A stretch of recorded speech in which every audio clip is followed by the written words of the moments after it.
जय मां शारदे। नमस्कार प्यारे दोस्तों, very good evening to all of you. कैसे हैं आप सब लोग? उम्मीद है आप सभी स्वस्थ होंगे और आपकी पढ़ाई अच्छे से चल रही होगी। तो फ्रेंड्स, मैं अलका मिश्रा आप सभी का अशोका IAS एकेडमी में हार्दिक स्वागत करती हूँ। फ्रेंड्स, अशोका IAS एकेडमी ने आपकी सफलता को सुनिश्चित करने की दिशा में एक नया कदम उठाया है। इसके तहत आपको डेली करंट अफेयर प्रोग्राम शुरू किया जा रहा है, जिसमें आप दिन प्रतिदिन कुछ क्वेश्चंस और उसके डिस्कशन पाएंगे और यह विभिन्न तरीकों से होगा। कुछ नए नए आयाम इसमें जुड़ते जाएंगे और आपको इस तरह से कुछ चीजें पढ़ने के लिए मिलेंगी, कुछ चीजें सीखने के लिए मिलेंगी जो आपकी सफलता को सुनिश्चित करेगी। फ्रेंड्स, करंट अफेयर का किसी भी एग्जाम में बहुत महत्वपूर्ण रोल होता है। बिना करंट अफेयर के आज कोई भी एग्जाम पास करना इम्पॉसिबल है। तो करंट अफेयर आपका सही हो। और करंट अफेयर में एक चीज होती है फ्रेंड्स, इसमें कंफ्यूजन बहुत होता है।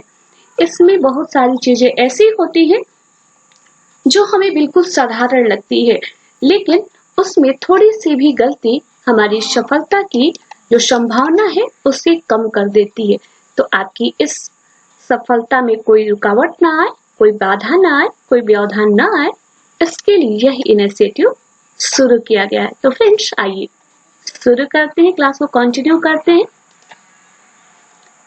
Sometimes you need to take a break. Sometimes you need to take a break from everyone and spend time alone to experience, appreciate and love yourself. एक बेहतरीन कोट के साथ आज की क्लास की हम शुरुआत करते हैं। कभी कभी हमें सब चीज से ब्रेक लेना चाहिए, सभी चीजों से छुट्टी लेनी चाहिए, अपने आप को छुट्टी देना चाहिए, सभी चीजों से अपने आप को दूर कर लेना चाहिए। किस लिए? अपने अनुभव के लिए और अपने आप को प्रोत्साहित करने के लिए, अपने आप को प्यार करने के लिए। फ्रेंड्स, हमें दुनिया में सबके लिए समय होता है, हम सबके लिए समय दे पाते हैं, लेकिन अपने आप को समय नहीं दे पाते हैं। यह एक जो विडंबना है कि हम अपने साथ होते हुए भी अपने साथ नहीं हो पाते हैं। इससे हम सब कुछ हासिल कर लेते हैं, लेकिन एक जो आत्मसंतुष्टि होती है, एक सुख का भाव होता है, वह कहीं ना कहीं हमसे छूट जाया करता है। तो कभी भी ठीक है, आपाधापी है, काम है, हमारे संबंध है, सब कुछ है, कई बार थोड़ी सी ऐसी बातें भी हो जाती हैं जो अच्छी होती हैं, कई बार हमारे लिए अनुकूल नहीं भी होती है। तो ये सब सोचने के लिए, समझने के लिए या बहुत सारे वक्त मिलेगा और सब चीजें चलती रहेंगी। अपने आप को कुछ वक्त देना चाहिए। तो और वैसे भी स्वामी विवेकानंद ने भी कहा है कि कुछ समय रोज अपने आप से मिलने के लिए निकालिए, अपने आप से मिलने के लिए कुछ समय जरूर निकालिए, नहीं तो ऐसा होगा कि आप एक दुनिया के बेहतरीन व्यक्ति से मिलने की संभावना कम हो जाएगी। तो आप दुनिया के सबसे बेहतरीन व्यक्ति हैं, ऐसा मानिए और अपने आप से जुड़िए, अपने आप को अप्रिशिएट करिए।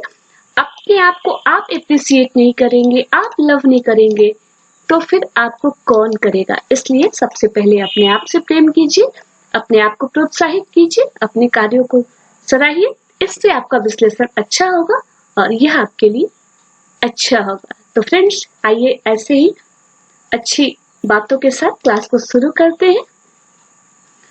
What is date of National Statistics Day? राष्ट्रीय सांख्यिकी दिवस कब मनाया जाता है? किस दिनांक को पड़ता है? राष्ट्रीय सांख्यिकी दिवस कब पड़ता है? 27, यहाँ पे जून होगा, सॉरी सब में जून है।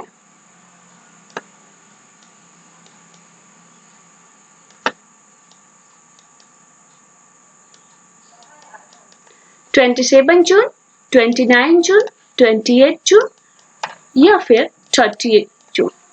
तो फ्रेंड्स, आप सभी जानते हैं कि 29 जून को राष्ट्रीय सांख्यिकी दिवस यानी नेशनल स्टैटिस्टिक्स डे मनाया जाता है। फ्रेंड्स, जो ये स्टैटिस्टिक्स डे है अपना, ये जो हमारे प्रोफेसर प्रशांत चंद्र महालनोबिस थे, इन्होंने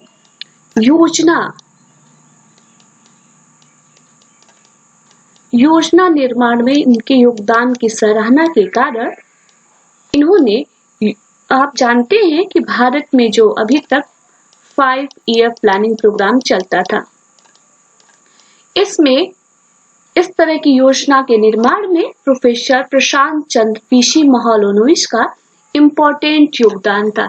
तो इसी को ध्यान में रखते हुए 5 जून 2007 को गैजेट ऑफ इंडिया में, भारत के गजट में यह पब्लिश किया गया, प्रकाशित किया गया कि प्रत्येक साल 29 जून को प्रोफेसर महालनोबिस की याद में राष्ट्रीय सांख्यिकी दिवस मनाया जाएगा।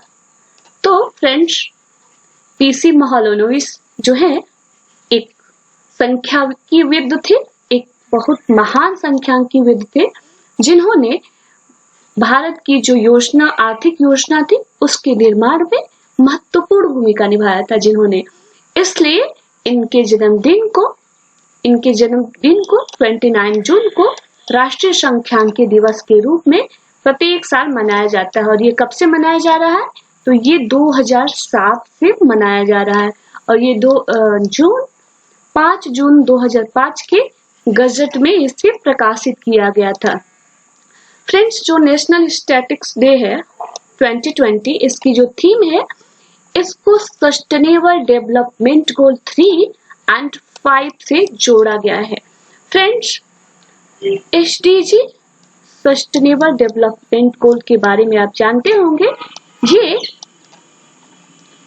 15 से लेके 2050 से लेके इसे 2030 तक के लिए बनाया गया है कि हमें इन वर्षों में कुछ लक्ष्यों को निश्चित किया गया है, इन्हें प्राप्त कर लेना है। इन वर्षों में लक्ष्यों को प्राप्त कर लेना है। तो उसमें जो 17 गोल्स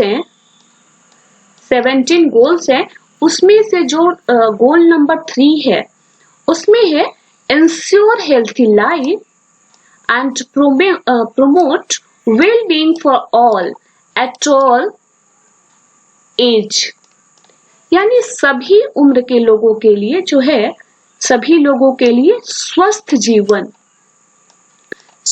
जीवन के लिए किया गया है। और जो सस्टेनेबल डेवलपमेंट गोल 5 है, ये किस चीज के लिए है? Achieve gender equality and empower all women at girls. ये जेंडर इक्वालिटी के लिए जो है, लिंग समानता, लैंगिक समानता स्थापित करने के लिए। और जो गोल नंबर 3 है, वह स्वास्थ्य के लिए है। ये जो हमारे मिनिस्टर है प्रकाश जावड़ेकर, ये इनका ट्वीट है। इन्होंने बताया है कि this years theme is good health, wellbeing and gender equality. तो जो हमारा गोल नंबर 3 है, ये good health and well being पे आधारित है। आप यहीं पे कई बार एग्जाम में एसडीजी गोल से रिलेटेड क्वेश्चन पूछ देता है कि एसडीजी गोल नंबर 1 क्या है, एसडीजी गोल नंबर 2 क्या है। मैं एसडीजी गोल से संबंधित आपके लिए क्लास लेके आऊंगी, लेकिन अभी हम जान लेते हैं एसडीजी गोल नंबर 3 को। तो ये किससे संबंधित है?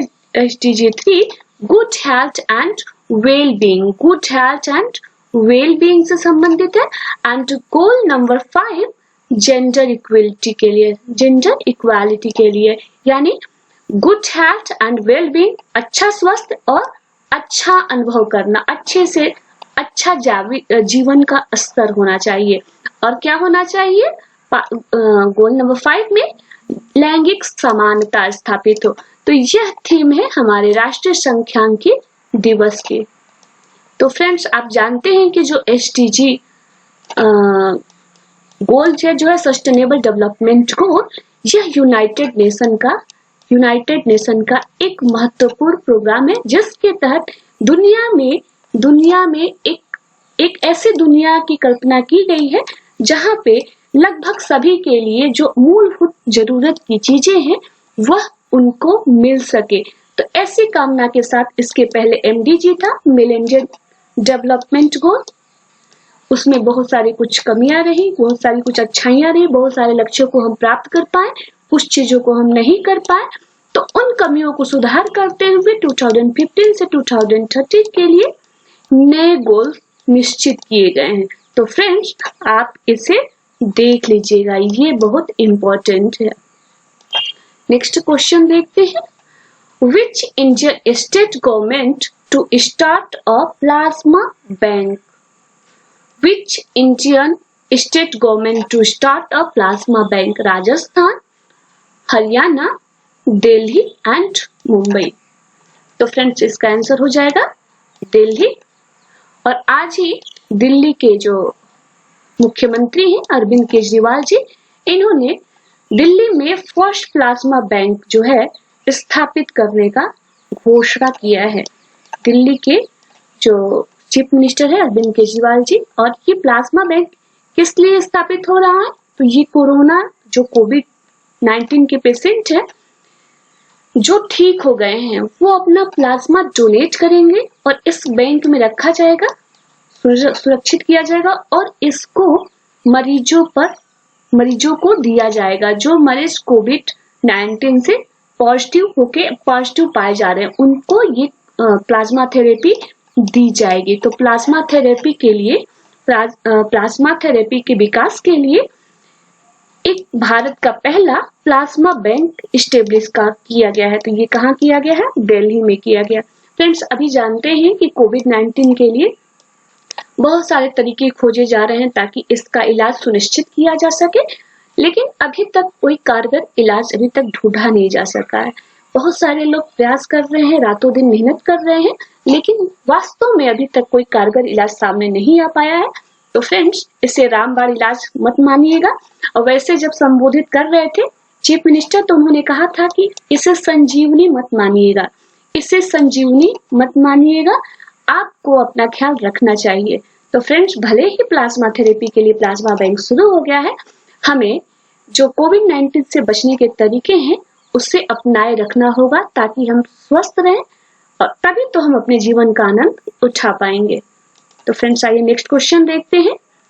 Which Indian state government to launch Kill Corona campaign?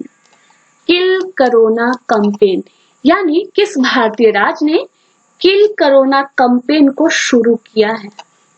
Madhya Pradesh, Haryana, Rajasthan और दिल्ली। तो ये हो जाएगा मध्य प्रदेश। मध्य प्रदेश सरकार ने कहा है कि 1 जुलाई से 15 जुलाई तक ये लोग डोर टू डोर जाके यानी घर घर जाके सर्वे करेंगे और इस दौरान 15 दिन में लगभग 2.5 लाख टेस्ट करने का इनका टारगेट है। इस दौरान 2.5 लाख टारगेट है कि टेस्ट करेंगे और इसके दौरान डेली 15 से 20 हजार सैंपल कलेक्ट किए जाएंगे और इस प्रकार से कोविड-19 को हराने के लिए एक अच्छा प्रयास माना जा सकता है, क्योंकि उन्हें जो लोग हैं कौन लोग अभी बचे हुए हैं कोरोना के उसमें छुपे हुए हैं, इन लोगों को खोजना वक्त की जरूरत है। जब जितनी जल्दी जो छिपे हुए पेशेंट हैं वो सामने आ जाएंगे, उतनी जल्दी हमें राहत मिल सकती है। जिन लोगों को कोरोना है, जिनके अंदर लक्षण है या फिर कोरोना पॉजिटिव है, उन लोगों को बाहर कर दिया जाएगा, यानी उनको पहचान कर लिया जाएगा और उनका इलाज कर दिया जाएगा, उनको तरीके अपना लिए जाएंगे उनको सुरक्षित करने का। तो इससे और समाज के बाकी लोग बचे रह सकते हैं। तो फ्रेंड्स, इसलिए ये जो किल कोरोना जो प्रोग्राम है, ये Madhya Pradesh kill corona campaign, ये मध्य प्रदेश गवर्नमेंट ने शुरू किया है और ये 15 डेज के लिए है। ये सिर्फ 15 डेज के लिए 1 से 15 जुलाई तक होगा और इसमें डोर टू डोर जाके इसका सर्वे किया जाएगा। नेक्स्ट क्वेश्चन देखते हैं। Who will be organized संकल्प पर on the call of prime minister? Friends, ये जो है वेरी कंफ्यूजन क्रिएट करने वाला क्वेश्चन है बहुत। ये जो संकल्प पर्व, इसके पहले भी आप संकल्प पर्व के बारे में सुन चुके हैं, और अभी जो है प्रधानमंत्री के मतलब उनके कहने पे, उनके आग्रह पे, जो हमारी जो मिनिस्ट्री ऑफ कल्चर है उसके राज्य मंत्री मिस्टर प्रहलाद जोशी जी, प्रहलाद पटेल जी, उन्होंने इस प्रोग्राम को शुरू किया है। इन्होंने, इसमें आपको लगेगा, जब संकल्प पर्व के बारे में आप जानेंगे तो आपको लगेगा कि हो सकता है कि यह एनवायरमेंट मिनिस्ट्री का हो, हेल्थ मिनिस्ट्री का हो, या फिर यूथ मिनिस्ट्री का हो, नीति आयोग भी हो सकता है। तो यह इसमें कंफ्यूजन क्रिएट होने की संभावना थी, तो इसके लिए हमने इस क्वेश्चन को लिया है। इसे शुरू कौन कर रहा है? संस्कृति मंत्रालय। आप कहेंगे कि संकल्प पर्व के बारे में जब जानेंगे, यह पौधारोपण का कार्य है। संकल्प पर्व जो है पौधारोपण का कार्य है, और इसे संस्कृति मंत्रालय कर रहा है। तो हुआ ना कंफ्यूजन क्रिएट करने वाला क्वेश्चन। अगर आप इसे नहीं जानेंगे तो इससे आप इन्वायरमेंट में लगा के चले आएंगे। इसीलिए मैंने विकल्प में इन्वायरमेंट नहीं दिया था। फ्रेंड्स, क्या होता है कि कई बार जो हम विकल्प में एक बार लगा दिए होते हैं ना, वही चीजें बार बार हमारे दिमाग में आती हैं और एग्जाम में वो गलती कर देते हैं। तो इन चीजों से भी बचना चाहिए, इसलिए मैंने जानबूझ के यहाँ पे नीति आयोग डाला है मिनिस्ट्री ऑफ इन्वायरमेंट की जगह। तो ये जो है, इसमें जो है 27 जून से इसे 27 जून को इन्होंने प्रहलाद पटेल है, मिनिस्टर है, इन्होंने घोषणा किया कि 28 जून से, ये जून है, 28 जून से 12 जुलाई तक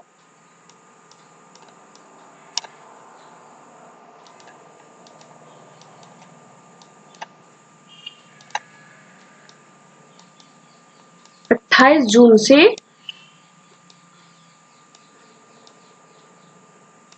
12 जुलाई तक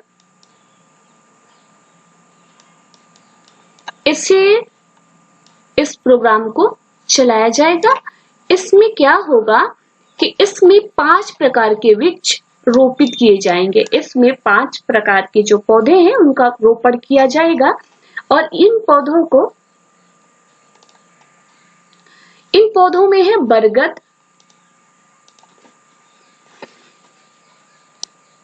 बरगद, आंवला,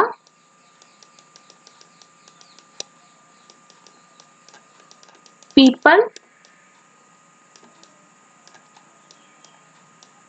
अशोक एंड बेल। फ्रेंड्स,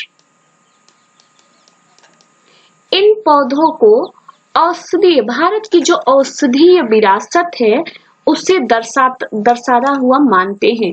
जो भारत की औषधीय विरासत है, ये जो बरगद है, आंवला है, पीपल है, अशोक है और बेल है, इनका भारत के आध्यात्मिक से लेकर सांस्कृतिक और यहाँ तक कि आयुर्वेदिक एवं औषधीय महत्व बहुत ही ज्यादा है। भारत में इन वृक्षों का बहुत महत्व है।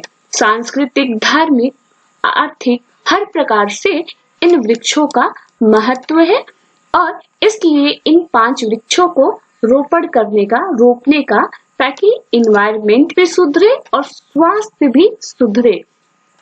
इन्वायरमेंट भी सुधरे और स्वास्थ्य भी सुधरे। देखिए फ्रेंड्स, आंवला जो होती है इसमें विटामिन सी पाई जाती है, इसमें प्रचुर मात्रा में विटामिन सी पाई जाती है, और अभी इम्यूनिटी लेवल जो जिन लोगों का कम है उन लोगों के लिए ये विटामिन सी बहुत ही इम्पोर्टेंट है, और कोविड-19 से लड़ने में विटामिन सी का महत्वपूर्ण योगदान है। पीपल और बरगद से जो पीपल का जो हवा है, ऑक्सीजन लेवल है, बरगद का जो है ये बहुत हाई लेवल का होता है। इसके अलावा भी इनके बहुत सारे योगदान है। तो इन चीजों के लिए अशोक का भी अपना महत्व है, और बेल, इसी प्रकार से बेल का भी महत्व है। तो इन औषधीय विरासत को जिंदा रखने के लिए, बढ़ाने के लिए यह प्रोग्राम शुरू किया गया है। तो ये है ट्वीट मिस्टर प्रहलाद सिंह पटेल का, जो कि हमारे राज्य संस्कृति विभाग के मंत्रालय के राज्य मंत्री हैं। Who recommends the use of dexamethasone drug for treating COVID-19 patient? किसने डेक्सामेथोसिन जो दवाई है इसका उपयोग करने की इजाजत दिया है, सलाह दिया है? तो किसने दिया है? WHO ने, नीति आयोग ने, एम्स ने और हेल्थ मिनिस्टर ने। किसने दिया है? तो अभी भारत में आज दिया है हेल्थ मिनिस्ट्री ने। तो फ्रेंड्स, बहुत सारी दवाइयां हैं। कोविड-19 से बचने के लिए बहुत सारे तरीके अपनाए जा रहे हैं, दवाइयों का ट्रायल हो रहा है। तो इसमें डेक्सामेथोसिन हुआ एक दवाई है, बस इतना इसके बारे में जानना है एग्जाम के पॉइंट ऑफ व्यू से। कई बार हमें लगेगा कि WHO ने किया है, मैंने इसलिए इस क्वेश्चन को लिया है कि WHO ने नहीं बल्कि हेल्थ मिनिस्ट्री ने किया है। यदि भारत के लिए ऐसा है तो भारत में कौन सलाह देगा? तो हेल्थ मिनिस्ट्री देगी, इसलिए मैंने इस क्वेश्चन को लिया है। तो फ्रेंड्स, आई होप आपको क्वेश्चन सारे समझ में आ रहे होंगे और आपने क्लास का एंजॉय किया होगा क्लास को। तो कोई दिक्कत होगी तो बताइएगा फ्रेंड्स, और नए तरीके से और इनिशिएटिव इसमें शुरू किया जाएगा, इनोवेटिव तरीके और अपनाए जाएंगे। आज फर्स्ट डे है और मैंने आज इंस्टीट्यूशन ने अचानक से निर्णय लिया, तो थोड़ा सा विचारने के लिए समय भी पर्याप्त नहीं था। तो अच्छा लगा होगा आई होप आपको, और आपको बहुत अच्छे तरीके से बहुत सारे तरीके अपनाए जाएंगे जिससे आपका करंट अफेयर के सारे जो पोर्शन है उससे कवर किया जा सके, उसको शामिल किया जा सके और आपका करंट अफेयर तैयार हो सके। तो friends, thank you very much for class watching. Subscribe करें, लाइक करें एंड शेयर करें। धन्यवाद, नमस्कार।